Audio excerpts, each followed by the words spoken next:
Saudaraku, kita akan mendengarkan kebenaran firman Tuhan. Marilah kita terlebih dahulu berdoa. Bapa di surga, kami bersyukur di momen Paskah ini kami boleh beribadah bersama.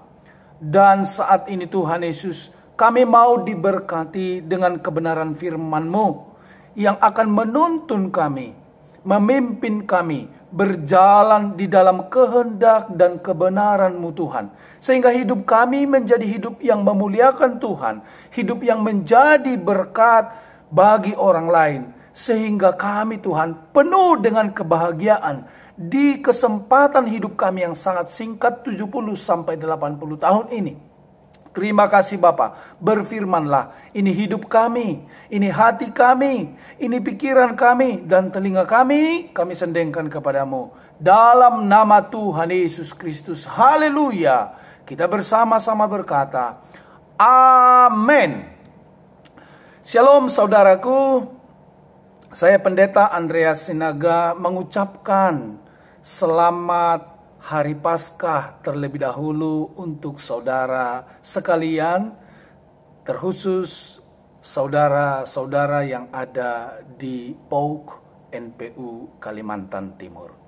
Saudaraku, nats pembacaan firman Tuhan pada momen Paskah di tahun 2022 ini, saudara, terambil dari Matius pada pasal yang ke-28, sejatinya dari ayat yang pertama sampai ayat yang ke-20.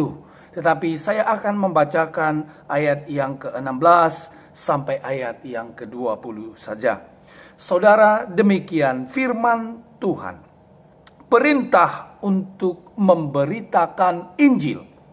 Dan ke-11 murid itu berangkat ke Galilea, ke bukit yang telah ditunjukkan Yesus kepada mereka. Ketika melihat dia, mereka menyembahnya. Tetapi beberapa orang ragu-ragu. Yesus mendekati mereka dan berkata, "Kepadaku telah diberikan segala kuasa di surga dan di bumi. Karena itu, pergilah jadikanlah semua bangsa muridku, dan baptislah mereka dalam nama Bapa, Putra, dan Roh Kudus. Dan ajarlah mereka melakukan segala sesuatu yang telah kuperintahkan kepadamu. Dan ketahuilah, Aku menyertai kamu senantiasa sampai kepada akhir zaman." Saya memberikan tema firman Tuhan pada perayaan Paskah tahun 2022 ini, saudara, yaitu 3 perkataan Yesus setelah bangkit. 3 perkataan Yesus setelah bangkit. Saudara, di perikop sebelumnya, ini poin yang pertama, yaitu pada ayat yang ke-10. Dikatakan di sana, maka kata Yesus kepada mereka, "Jangan takut, pergi dan katakanlah kepada saudara-saudaraku supaya mereka pergi ke Galilea, dan di sanalah mereka akan melihat aku." Saudara, pagi-pagi betul, Maria Magdalena dan Maria yang lain, saudaraku, datang ke kubur Yesus hendak melihat mayat Yesus. Tetapi saudara-saudara, mereka berjumpa dengan malaikat, dan malaikat itu berpesan, ia tidak ada di sini, di ayat yang ke-6. Sebab ia telah bangkit sama seperti yang telah dikatakannya. Saudara boleh baca, saudaraku, pesan Yesus di Markus 8 ayat 31. Di mana Yesus telah memberitahukan kepada para murid itu sebelumnya bahwa dia akan mati dan dia akan bangkit pada hari yang ketiga. Anak manusia itu, atau julukan terhadap dirinya sendiri, Yesus Kristus, saudaraku, akan bangkit di hari yang ketiga. Dan itu telah digenapi pada waktu para perempuan itu datang melihat kubur Yesus. Tetapi apa yang terjadi? Mereka tidak berjumpa dengan Yesus. Hanya berjumpa dengan malaikat yang berpesan, ia tidak ada di sini. Beberapa tahun yang lalu, saudaraku, saya pergi ziarah atau perjalanan wisata rohani ke Israel. Dan salah satu tempat yang saya kunjungi adalah tempat ini. Saya berdoa, saudara, sahabat, keluarga saya yang ada di PAUK NPU, semuanya boleh memiliki kesempatan untuk datang berwisata rohani di Israel, ya, supaya dengan demikian kita boleh lebih bisa merenungkan akan kisah-kisah dalam Alkitab, termasuk kisah-kisah kebangkitan Yesus ini, sehingga lebih gampang untuk kita pahami dan lebih mudah untuk kita syukuri. Saudara-saudara yang terkasih dalam Tuhan, dan tempat itu sangat menakjubkan. Ada tulisan yang sederhana di situ, saudaraku, ia tidak ada di sini. Saudara, itu adalah kabar baik bagi kita bahwa ia bangkit dari antara orang mati. Artinya, saudaraku, terbukti bahwa Yesus itu tidak bisa dikalahkan oleh apapun. Tidak bisa dikalahkan bahkan oleh kematian sekalipun. Itu sebabnya, saudaraku, ketika para perempuan itu berjumpa dengan Yesus di ayat yang ke-9, tiba-tiba Yesus berjumpa dengan mereka dan berkata, "Salam bagimu." Mereka mendekatinya dan memeluk kakinya dan serta menyembahnya. Tetapi apa yang menjadi pesan Yesus ini? Yang pertama, saudaraku, kata-kata yang keluar dari bibir mulut Yesus yang dicatat oleh Alkitab, yaitu apa? Jangan takut. Jangan takut. Saudara, para perempuan itu bersuka cita ketika melihat Yesus bangkit. Ketika mereka melihat Yesus hidup. Loh, kemarin dipaku di atas kayu salib. Kemarin masih tersiksa, kemarin masih terhina, kemarin masih diolok-olok, kemarin bahkan mati. Tapi sekarang kok bisa ya hidup lagi? Mereka kaget, saudaraku. Tetapi ada juga sukacita yang sangat luar biasa meluap-luap dari hati mereka. Namun di tengah-tengah sukacita itu juga ada ketakutan. Itu sebabnya Yesus berkata, jangan takut. Kenapa mereka takut? Pertama, takut kepada para serdadu-serdadu yang menjaga mayat Yesus. Jangan-jangan mereka dituduh yang tidak-tidak. Dan memang terbukti di perikop setelah ini, saudaraku, di ayat yang ke-11, itu para tua-tua Yahudi membuat persekongkolan dan berita palsu bahwa Yesus itu, mayat Yesus itu diculik. Dan bisa saja mereka dituduh sebagai penculik atau pencurinya. Itu sebabnya mereka takut. Lebih lagi, saudaraku, bahwa berita tentang Yesus ini sangat sensitif. Karena mengganggu, yaitu sistem peribadatan Yahudi selama ini. Oleh karena itu, siapa yang berpihak kepada Yesus pada waktu itu sedang terancam keberadaannya. Itulah mengapa mereka takut, saudara. Di sisi lain, saudaraku, mereka juga shock. Tidak mengira. Percaya tidak percaya gitu. Tetapi saudara-saudara yang terkasih dalam Tuhan, rasa takut apapun tidak diizinkan oleh Tuhan Yesus terjadi bagi para muridnya atau para pengikutnya. Itu sebabnya pesan pertama yang diberikan Yesus adalah jangan takut. Saudaraku yang terkasih dalam Tuhan, mari kita jangan takut. Apapun yang terjadi dalam hidup kita, saudaraku, ini korelasinya. Kita jangan takut. Para perempuan itu di satu sisi bersuka cita, tetapi di sisi lain takut juga. Sesuai dengan kesaksian ayat yang ke-8. Mereka segera pergi dari kubur itu dengan takut dan dengan sukacita. Dan Yesus tidak mau, saudaraku, para murid itu atau para perempuan itu, saudara, takut bercampur sukacita. Yesus hanya mau mereka menjalani hidup dalam sukacita. Amin. Itulah yang Tuhan Yesus inginkan juga dari dalam hidup kita. Jangan sedikit pun kita takut akan hidup ini, saudara. Di satu sisi bersyukur, tapi di sisi lain takut. Tidak boleh. Itu sama seperti saudara punya istri cantik. Senang gak? Senang banget, ya kan? Senang banget. Siapa sih yang istri cantik, baik pula gitu ya. Tapi di sisi lain takut juga. Jangan-jangan digodain tetangga. Ya kan? Jangan-jangan digondol orang gitu. Saudara-saudara yang terkasih dalam Tuhan, ajar istrimu takut akan Tuhan, maka engkau akan merasa aman. Tidak perlu khawatir, tidak perlu takut akan istrimu. Kalau kita punya anak, saudaraku, kita takut anak kita punya masa depan. Di satu sisi kita bersyukur, oh anakku ya pintar ya. Oh anakku ya sekarang sudah bisa berjalan ya. Oh anakku sekarang sudah SMP ya. Oh anakku sekarang sudah mau kuliah ya. Oh anakku sekarang sudah bekerja ya. Di satu sisi bersyukur, tapi di sisi lain takut. Takut akan sekolah mereka, takut akan masa depan mereka, takut akan pekerjaan mereka, takut akan jodoh mereka. Saudara-saudara, kalau kita mengikuti Yesus, tidak boleh. Kita harus percaya bahwa Tuhan itu ada beserta dengan kita. Amin. Itu yang Tuhan inginkan. Sukacita kita akan setiap berkat-berkat yang kita terima dari Tuhan Yesus setiap hari, saudaraku, tidak boleh kita campur dengan ketakutan.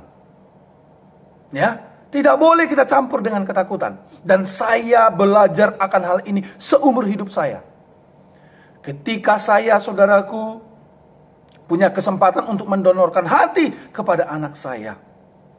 Ini yang membuat saya berani, saudara-saudara, bahwa Tuhan bersama dengan saya. Tidak ada yang perlu saya takutkan. Meskipun, saudaraku, saya sebenarnya paranoid. Saya sebenarnya fobia akan jarum suntik. Saya seperti anak kecil kalau disuntik. Kemarin saya booster, saudaraku. Wow, saya seperti anak kecil, saudaraku. Takut sekali. Tetapi, saudaraku, semua itu bisa saya lawan. Karena apa?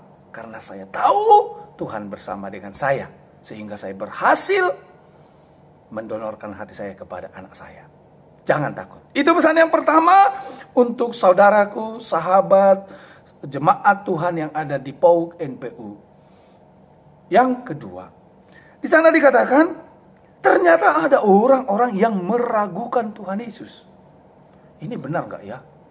Yesus yang selama ini kami ikuti? Ragu mereka. Oleh karena itu di ayat yang ke-18, Yesus mendekati mereka dan berkata, kepadaku telah diberikan segala kuasa di sorga dan di bumi.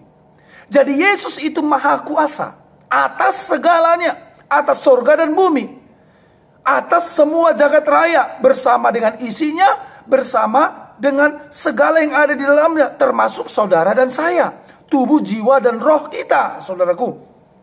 Masa depan kita, semuanya ada dalam penguasaan Tuhan Yesus Kristus. Enak kali kalau pendeta ngomong gitu ya. Kami yang bekerja capek-capek. Saudaraku, kita semua capek. Kita semua penuh tantangan. Tetapi saya hanya mau katakan kepada saudara, Yesus adalah Tuhan kita yang berkuasa atas surga dan bumi, memberi jaminan kepada kita bahwa dia pantas untuk diandalkan. Karena dia berkuasa atas segalanya. Karena itu saudaraku, jangan khawatir akan hidupmu. Jangan takut akan apapun. Jalani saja kesempatan kita 70-80 tahun ini, saudaraku. Mari kita gunakan dengan sebaik mungkin. Kalau dia berkuasa atas kita, saudaraku, maka kita tidak ada yang perlu kita takutkan. Karena dia membela kita. Dia menemani kita. Dia menolong kita. Dia memberi pengharapan kepada kita. Di tengah-tengah kejatuhan, dia angkat kita. Di tengah-tengah kesalahan kita, dia membela kita. Di tengah-tengah ketidakmampuan kita, Tuhan memampukan. Tuhan memberi kekuatan. Itu sebabnya, kalau kamu mengerti akan hal ini, seolah Yesus berkata, saudaraku, kalau kamu mengerti akan hal ini, kalau aku penguasa atas surga dan bumi, maka jangan sampai hanya kamu yang terberkati. Kamu juga harus menyampaikan pesan yang sama kepada orang-orang lain, supaya mereka menjadi seperti kamu, supaya mereka menjadi pengikutku, supaya mereka percaya kepadaku, supaya mereka mendapat berkat yang sama seperti kamu. Saudara-saudara yang terkasih dalam Tuhan, ketika kita percaya bahwa Yesus adalah Tuhan dan Juru Selamat kita yang berkuasa atas surga dan bumi itu, maka kita juga harus merindukan hal yang sama terjadi pada sahabat kita, pada keluarga kita. Itu sebabnya salah satu panggilan gereja Tuhan adalah misi. Marturia. Memberitakan Injil kasih karunia kepada orang lain. Itu sebabnya di sini, karena itu pergilah jadikanlah semua bangsa muridku dan baptislah mereka dalam nama Bapa, Anak dan Roh Kudus, dan ajarlah mereka melakukan segala sesuatu yang kuperintahkan kepadamu. Apa yang diperintahkan oleh Tuhan kepada para muridnya, yaitu apa? Kasihilah Tuhan Allahmu dengan segenap hatimu, dengan segenap akal budimu, dengan segala sesuatunya. Dan kasihilah sesamamu manusia. Saudara-saudara yang terkasih dalam Tuhan, ini adalah panggilan kita yang sangat luar biasa. Marilah kita hidup di dalam kasih. Engkau yang punya pasangan, suami atau istri, pastikan engkau pribadi yang mengasihi mereka. Engkau pribadi yang menyayangi mereka. Amin. Saudaraku yang terkasih, yang terakhir di sana dikatakan, aku menyertai kamu senantiasa sampai akhir zaman. Itu yang ketiga. Saudara-saudara, luar biasa ini perkataan Yesus setelah bangkit dari antara orang mati, yaitu apa? Dia memberi jaminan bahwa penyertaannya kepada kita untuk selama-lamanya. Dia tidak menyertai kita hanya hari kemarin, tapi dia menyertai kita sekarang, esok, sampai seterusnya. Saudaraku, ketika saya berhasil mendonorkan hati saya kepada anak kami, Karen Uli, puji Tuhan, berhasil sampai di hari ke-5. Tetapi di hari ke-6, saudaraku, dia infeksi. Dia harus dipasang alat pernapasan, ditusuk kiri dan kanan, paha kiri dan paha kanan, jempol kiri dan jempol kanan. Saudara-saudaraku, selang semuanya. Belum lagi drain di perutnya ada 2. Belum lagi yang lain-lain. Saudaraku, secara manusia tidak ada tanda-tanda kehidupan. Tetapi saya mengingat akan kebenaran ini. Aku menyertai kamu senantiasa sampai kepada akhir zaman. Karena aku tahu, saudaraku, bahwa hidupku adalah untuk pemberitaan Injil kasih karunia Tuhan. Untuk memuridkan, untuk mengajarkan orang lain akan kebenaran firman-Nya.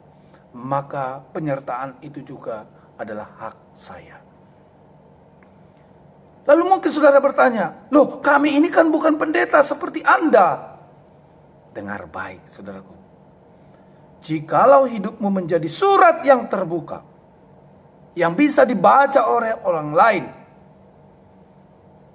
kalau hidupmu menjadi terang di tengah-tengah gelap, menjadi garam di tengah-tengah dunia yang hambar, artinya engkau menjadi berkat bagi lingkunganmu, maka orang akan melihat Yesus di dalam dirimu. Maka saudara-saudaraku, penyertaan Tuhan itu sempurna bagi saudara dan saya. Karena itu, saudaraku, pastikan hidup saudara menjadi kesaksian bagi orang lain, menjadi berkat bagi orang lain. Dan jangan sampai setiap kita mau bertemu dengan orang lain, mayoritas daripada orang tersebut menghindari kita dan berkata, udah datang itu. Ayo kita kabur-kabur gitu. Bubar yuk gitu ya.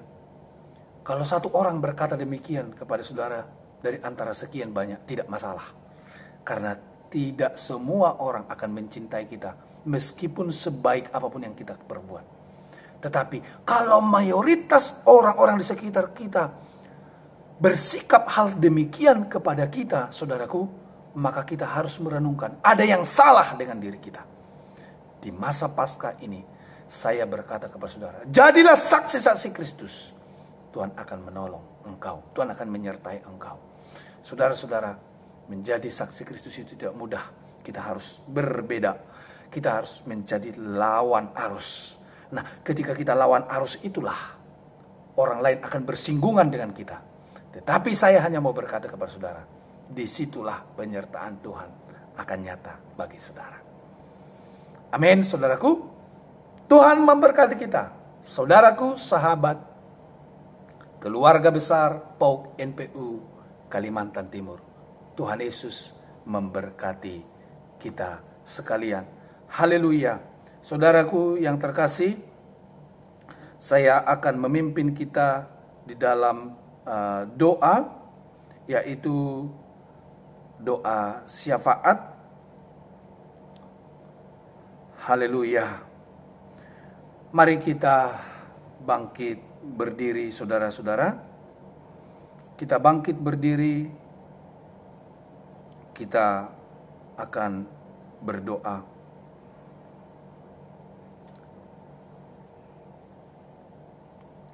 Bapa di surga, kami bersyukur untuk kebaikan-Mu. Kami berterima kasih untuk kemurahan-Mu. Saat ini Tuhan Yesus, kami merayakan Paskah. Tetapi kami tidak mau perayaan kami ini menjadi ritual. Kami mau ini menjadi perenungan bagi kami, sehingga kami tidak takut apapun. Karena Yesus telah mengalahkan kematian dan bangkit, hidup kembali. Terima kasih Bapa di surga. Terima kasih Tuhan. Kami berdoa secara khusus untuk PAUK NPU. Dengan pokok-pokok doa mereka Tuhan, biarlah kiranya Tuhan Yesus, Engkau yang memberkati PAUK NPU, seluruh pengurus dan anggotanya, diberi hikmat untuk menjalankan pekerjaan mereka di sana dengan baik. Jagai Tuhan Yesus keluarga mereka yang mereka tinggalkan. Jauhkan dari segala sakit penyakit. Jika ada mereka yang terdampak, yaitu daripada pandemi, sakit karena virus corona, kami berdoa Tuhan Yesus menguatkan, menyembuhkan, memulihkan mereka. Atau sakit-sakit yang lainnya, Tuhan Yesus penyembuh bagi mereka. Juga kami berdoa Tuhan Yesus untuk mereka yang saat ini Tuhan Yesus sedang berjuang untuk bekerja di sana. Beri hikmat, beri kekuatan, beri semangat sebagai pimpinan untuk mencintai anak buah. Sebagai anak buah, menjadi anak buah yang taat dan hormat kepada pimpinannya. Dalam nama Yesus. Memberkati, yaitu pimpinan daripada NPU, manajemen, mulai dari tingkat paling tinggi sampai kepada seluruh karyawan, kontraktor, bahkan subkontraktornya. Memberi pelayanan yang terbaik, supaya semua target-target mereka tercapai dalam nama Tuhan Yesus Kristus. Kami menolak kecelakaan kerja. Kami berdoa Tuhan meminta keselamatan daripada Tuhan untuk semua pekerja di NPU. Dalam nama Tuhan Yesus Kristus. Mereka yang pulang pergi melalui darat dan juga melalui air atau bahkan melalui udara, penyertaan Tuhan sempurna atas mereka. Terima kasih Bapa. Kami bersyukur untuk kemurahan-Mu. Kami berdoa di dalam nama Tuhan Yesus Kristus. Haleluya, haleluya. Amin. Selamat Hari Paskah. Tuhan Yesus memberkati kita sekalian. Shalom.